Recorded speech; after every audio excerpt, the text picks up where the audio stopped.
पहले तो मैं ऑर्गेनाइजिंग कमेटी का बहुत बहुत शुक्रिया अदा करना चाहूँगा जिन्होंने मुझे यहाँ पे आने का मौका दिया है।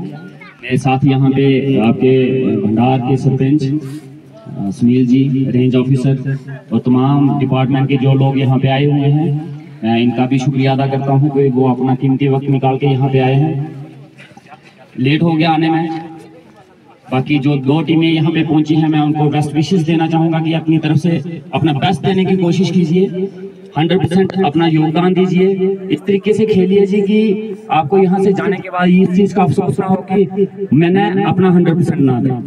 हार जीत जो है एक तरीका है, ये चलता रहता है, कभी हार होती है कभी जीत होती है। जो टीम आज यहाँ पे जीतेगी हो सकता है कहीं और हारी हो, जो आज यहाँ पे हारेगी वो हो सकता है कहीं और जीती हो।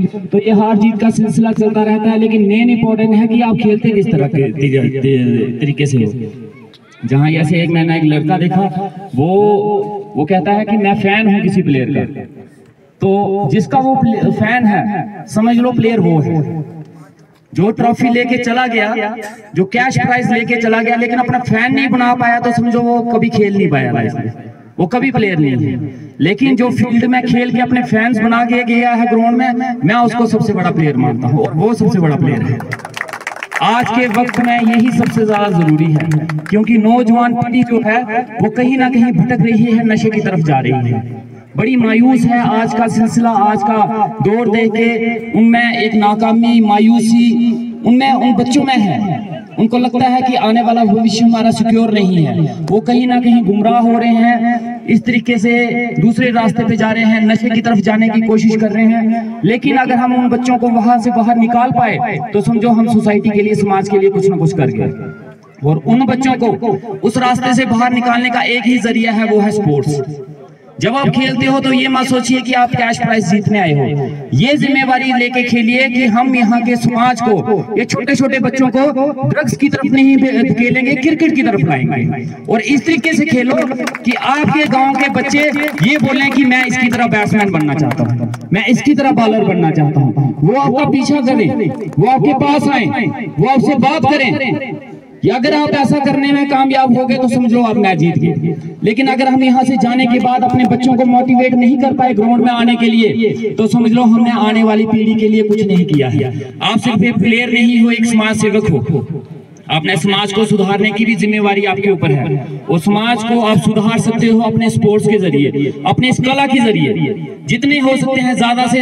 आज का समाज ऐसा है कि आज के बच्चे ऐसे हैं कि वो ग्राउंड में खेलने से ज्यादा मोबाइल में खेलना प्रेफर करते हैं। सारा दिन मोबाइल में खेलते रहते हैं, कोई ड्रीम 11 खेल रहा है, कोई कुछ खेल रहा है, लेकिन ग्राउंड में खेलना वो भूल गए हैं। एक वक्त था जब मोबाइल नहीं था, ये ड्रीम 11 नहीं थे, तो बच्चे क्रिकेट खेलते दिखते थे, कबड्डी खेलते दिखते थे, कुश्ती करते दिखते थे। लेकिन आज वो पीढ़ी कम होने शुरू हो गई है, और हमारी जिम्मेवारी है कि उनको फिर से ग्राउंड में लाया जाए। अगर हम उनको ग्राउंड में लाने में कामयाब हो गए तो समझो हमने आने वाली पीढ़ी को उस नशे की तरफ और उस मायूसी की तरफ जाने से हमने बचा लिया। बाकी दिक्कत परेशानी बड़ी है आपके इलाके में, हमने देखा यहाँ पे रोड की दिक्कत है, ग्राउंड की कमी है यहाँ पे।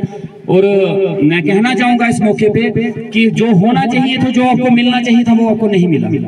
जो आप लोग डिजर्व करते थे वो आपको नहीं मिला। यहाँ पे आज तक आपको एक ग्राउंड मिलना चाहिए था, नहीं मिला। रोड फैसिलिटी मिलनी चाहिए थी, नहीं मिली। वो सारे लोग, आप टैलेंटेड बच्चे हो, पढ़े लिखे बच्चे हो, आप भी शहर के बच्चों के साथ कंपटीशन कर सकते हो, इवन कि उनसे बेटर कर सकते हो, लेकिन आपको वो फैसिलिटीज नहीं दी गई, आपको वो जरिया नहीं दिया गया, आपको वो मैदान नहीं दिए गए कि आप अपने टैलेंट को आगे ला सकें। जिसका मुझे अफसोस है। उसकी गलती किसी की भी हो, किसी ने भी की हो, लेकिन मेरा आपसे वादा रहा, आपने मुझे 5 साल दी है और 5 साल में इसको सुधारने की कोशिश जरूर करूंगा। ये मेरी जिम्मेवारी रही। मैं पिछले 10 साल की कमियां जरूर गिनाऊंगा, लेकिन बहाना नहीं लगाऊंगा कि 10 साल में नहीं हुआ तो मैं भी 10 साल लूंगा। मैं 5 साल दिए और 5 साल में ही करके दिखाऊंगा। ये मेरा आपसे वादा रहा। बाकी जितने नौजवान लड़के हैं, मुझे उनसे बहुत उम्मीद है, और मैं चाहता हूं कि आप लोग मेरे से कंधे मिला के चलिए। आपकी प्रॉब्लम जो है वो मेरी प्रॉब्लम है। आप आइए मेरे साथ, बिना डरे, बिना शिकवा, बिना गिला के कि हम क्या हैं, हम कहां से हैं, किस पार्टी से हैं, किसको वोट दिया, छोड़ दो, होगी इलेक्शन खत्म हो गए। अपने इलाके की तरक्की के लिए, अपने समाज की तरक्की के लिए आइए, मिलके चलते हैं, मिलके अपने गाँव को सुधारने की कोशिश करते हैं। आपको जो चीजों की जरूरत पड़ती है, जहाँ कमी आती है, जहाँ परेशानी आती आती है, आप मेरे से बात कर सकते हैं। और सबसे बड़ी बात जो मैं आपसे एक बात का समर्थन चाहूंगा, एजुकेशन सिस्टम की तरफ ध्यान दीजिए। अपने एजुकेशन सिस्टम को सुधारने की कोशिश कीजिए, क्योंकि देश जो है वो एजुकेशन सिस्टम पे डिपेंड है।